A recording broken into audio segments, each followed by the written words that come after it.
So these slides are just going to cover some of the patterns that are available. And when I say patterns, I'm talking about particular things that you could use in your teaching from September.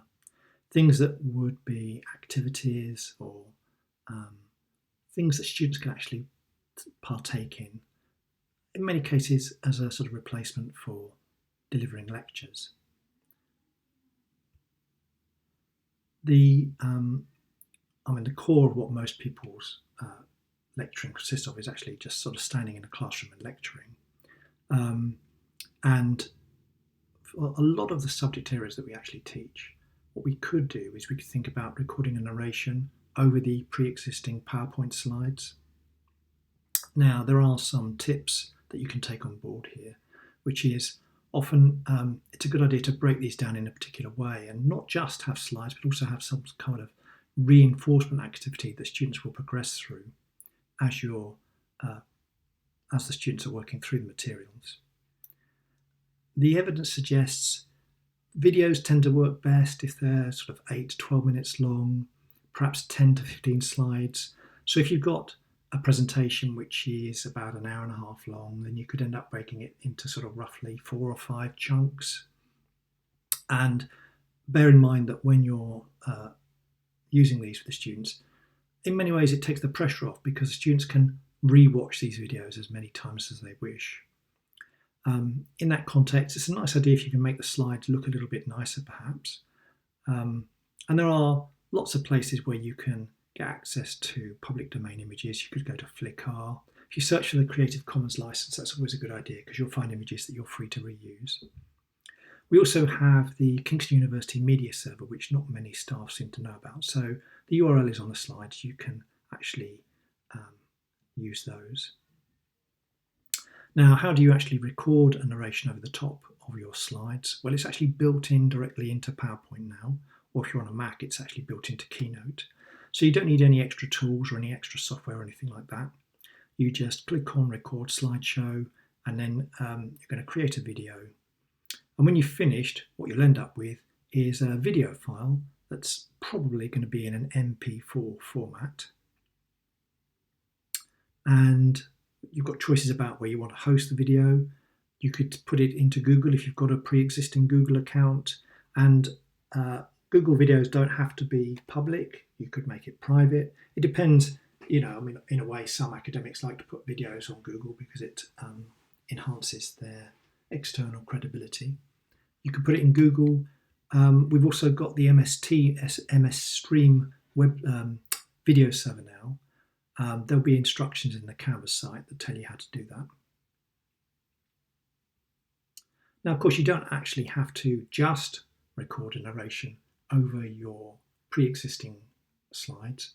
What you could do is you could use videos that are already in existence. And one of the common sites that people use is the Bob site. It's an educational archive. It's an archive for radio and television programs in the UK. And it goes back quite a long way. And you can actually you can search for particular programs or particular subject areas. And what's particularly nice is that you can embed that inside Canvas. If you want, you don't have to embed an entire program. You can clip a program. So you could find 2 minutes or 5 minutes from a radio program or from a television program, and you can actually extract that clip, grab the HTML code, and then you could embed that inside Canvas.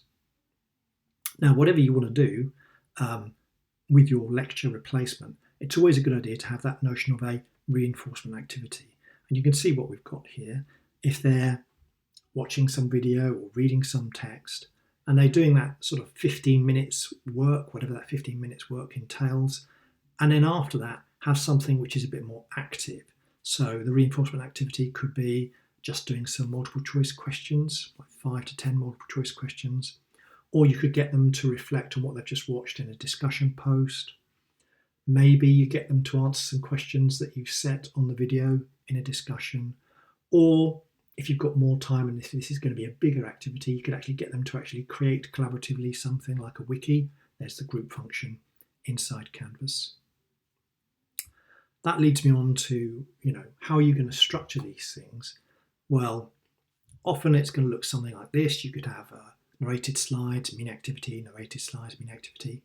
and then some sort of bigger activity, perhaps maybe a summing up activity. Some weeks you might, go full on and say, actually, there aren't going to be narrated slides. What we're going to have is a bigger activity that's going to fill the week.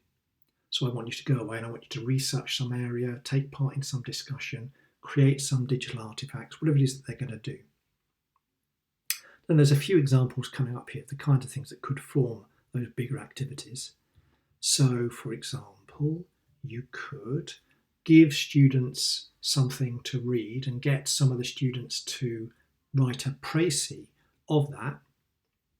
And you get the students, like three of the students to present a précis, and then you ask the students to actually present questions to the other students in the group on that précis and on the shared journal articles or papers or chapters or whatever it is that you've given them. And then that promotes the discussion between the student groups. If you do that as a repeating exercise, then of course you can rotate the students that are going to do the précis, and more advanced models say, well, why not actually get the students to moderate the discussion, try and weave and summarise all the discussion points that are occurring as it goes along. Alternatively, you could give them some materials or get them to research some area, and rather than you actually lecturing, you actually say, I want you to go away and I want you to research this, and I want you to produce a wiki. So just like Wikipedia, this is a feature that's built into Canvas inside the group activity areas. So you can actually get them to say, I want 5 Wikipedia-like pages on this particular subject areas, and the students work together as a group to collate those things. And then all the pages are shared around amongst all the students. It's worthwhile bearing in mind that for first year students who haven't used Canvas before, it's always a good idea to do some kind of initiator exercise to make sure that they can actually understand the technology, they understand how to post in the discussion forum.